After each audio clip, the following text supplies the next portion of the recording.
What's up mga gonggong? Day 8 na tayo ng ating 30 days fitness challenge.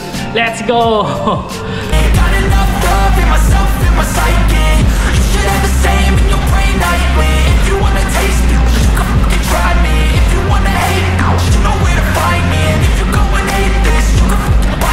I'll be cruising in my lane fast, call it high speed. Nagpapainit na tayo dito sa treadmill. Ang goal natin, huwag nyo kakalimutan, 3 kilometers in 30 minutes. At least 30 minutes, okay? So, ngayon is nakaka 30 minutes na tayo. And medyo mabagal tayo, 1.22 kilometers pa lang ang natatakbo natin.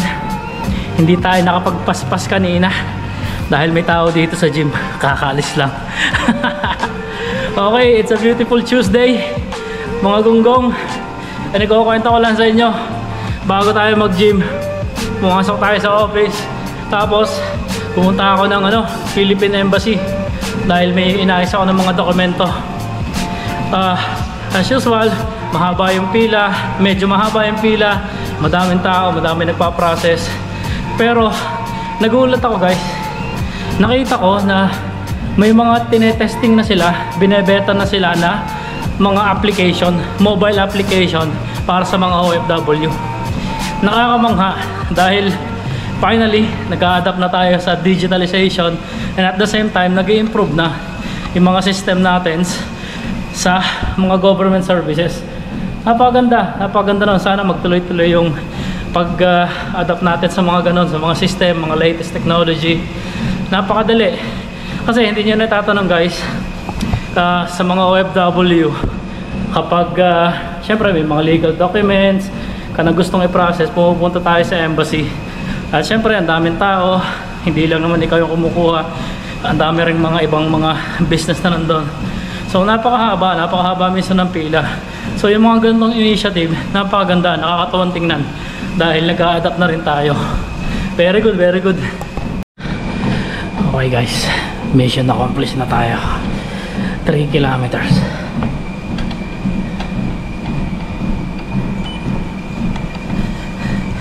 3 kilometers in 32 minutes and 54 seconds.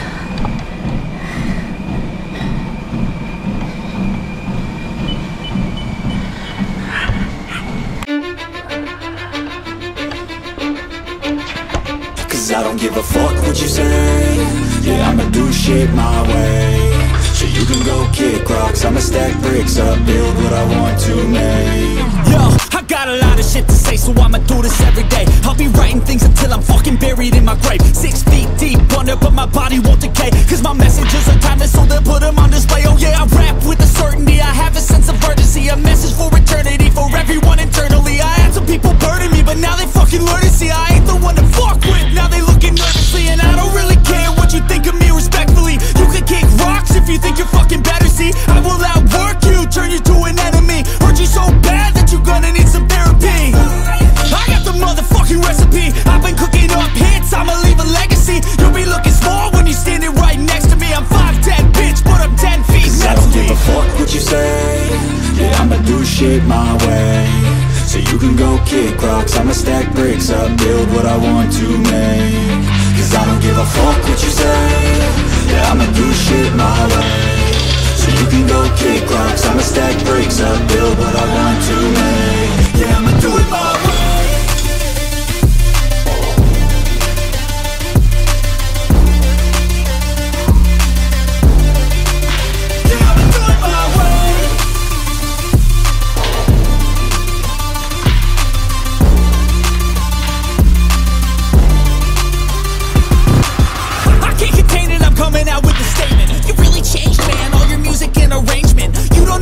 Shut your mouth, you can save it. I'm the same dude that got his come up from the basement. 100 songs, 100 weeks, didn't change it. Experiments, development, intelligence, and patience. I'll do it all again, cause I never feel complacent. Let's keep the good vibes, positivity's contagious. I'm never looking back, cause I made a life that's passionate. A college graduate suppressing all his talents, yeah.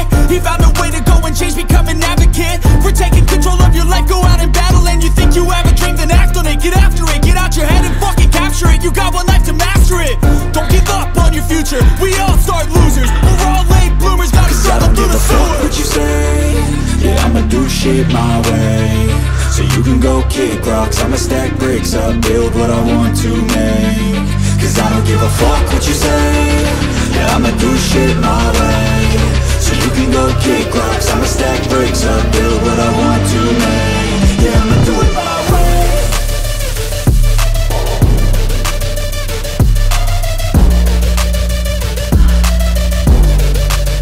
Yeah, I'ma do it my way.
Okay guys, tapos na tayo mag-workout. Cardio 30 minutes, 3 kilometers, arms tsaka abs. Hindi tayo masyado makapag-vlog dun sa loob ng gym, may tao. Kakaya naman. So dito muna tayo sa elevator. Okay, mga gunggong, nakasurvive tayo sa day 8 ng ating 30 days fitness challenge, week 2. So nagpapahinga na tayo ngayon. And habang nagpapahinga guys, may kukwento ako sa inyo. So ngayon, kaninang umaga pagkadating ko ng opisina, so nagpaalam ako kasi may pupuntahan ako. Pupunta ako ng Philippine Embassy para may proseso mga dokumento. Pagdating ko doon guys, namangha ako. Though may mga pila, mahaba yung pila, depende kung saan segment ka pupunta. May nakita ako, mga gunggong na mga mobile app. So nagte-testing na sila, may beta stage sila kung tawagin, yung parang testing phase ng mobile app para sa mga OFW. Nakakamangha, no? So finally ina-adapt na rin natin ng government services natin yung digitalization tsaka yung technology, which is good, napakaganda. Kudos sa Polo Dubai. Napakaganda no, napaka-convenient yun sa mga OFW.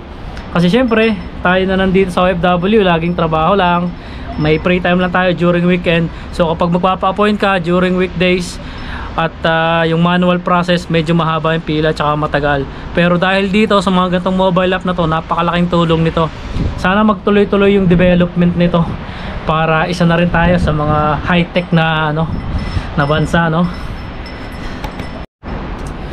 Pero actually mga gunggong, pagdating dyan sa mga IT, digitalization, automation, magaling ang mga Pilipino dyan eh. Magagaling ang mga IT na Pinoy actually. Magagaling din lalo yung mga nasa Pilipinas.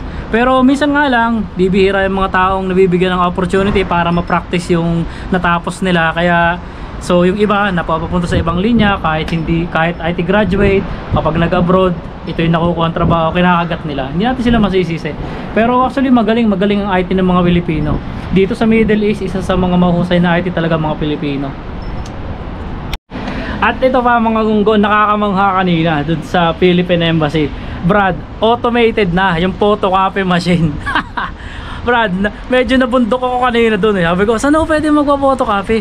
Sabi, pasok ko lang dyan to sa loob ng kwarto na yan. Putang ina, wala ako nakita na nagpa-photocopy. Siyempre, akala natin yung mga nagpo-photocopy pa rin na may nag-assist, may machine. May nakita ako parang ATM machine, Brad.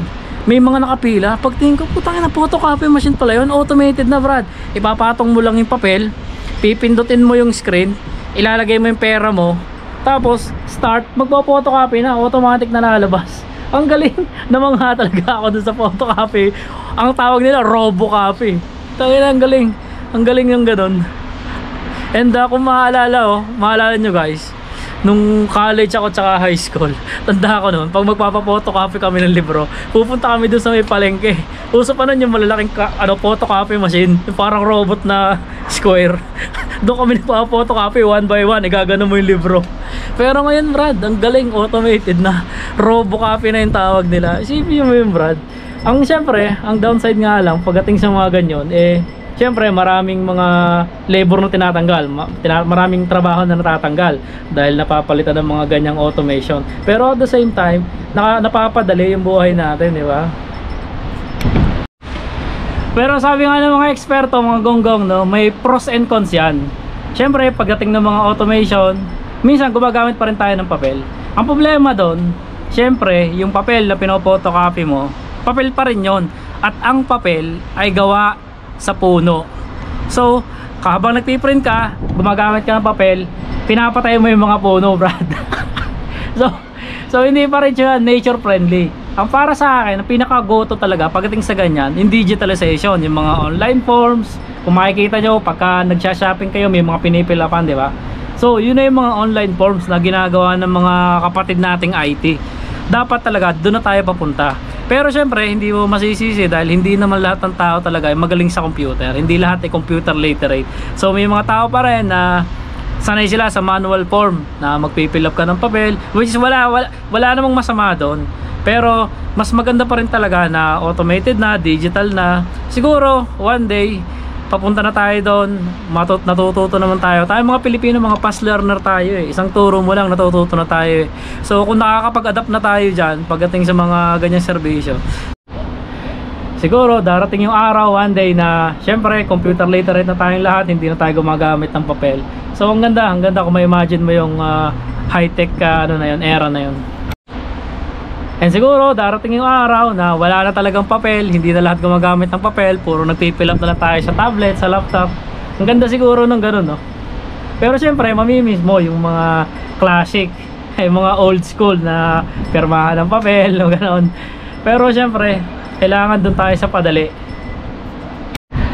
Utang na, habang nagbablog ako dito sa may terrace namin, may napansin ako, brad. Kung matatandaan nyo kahapon, pinakita ko sa inyo yung puno ng lemon / kalamansi namin dito na hybrid. Pero napansin ko, brad, may isa kaming halaman dito na dinidilig pa rin hanggang ngayon. Pero may problema tayo. Utang ina, kita nyo yung brown na yon. Yung brown na yan yung halaman namin. Patay na pala. So ang dinidilig na lang namin dito yung damo. Tingnan nyo, brad, tingnan nyo guys, may kulay green dito na sumibol na mahaba. Hindi ko malaman, akala ko halaman pa rin namin yun, pero damo na pala. So ang inaalagaan na namin dito, damo, hindi na yung patay na pala yung binili naming halaman. Tumubo na pala dito yung malaking damo. Tatapon ko na siguro ito mamaya. Ang baho talaga ng pawis pagka ganito summer. Anyway, tapos na tayo sa day 8 ng ating 30 days fitness challenge. Salamat sa pagsama nyo sa aking mga gonggong. Mamba out, peace out, see you next time.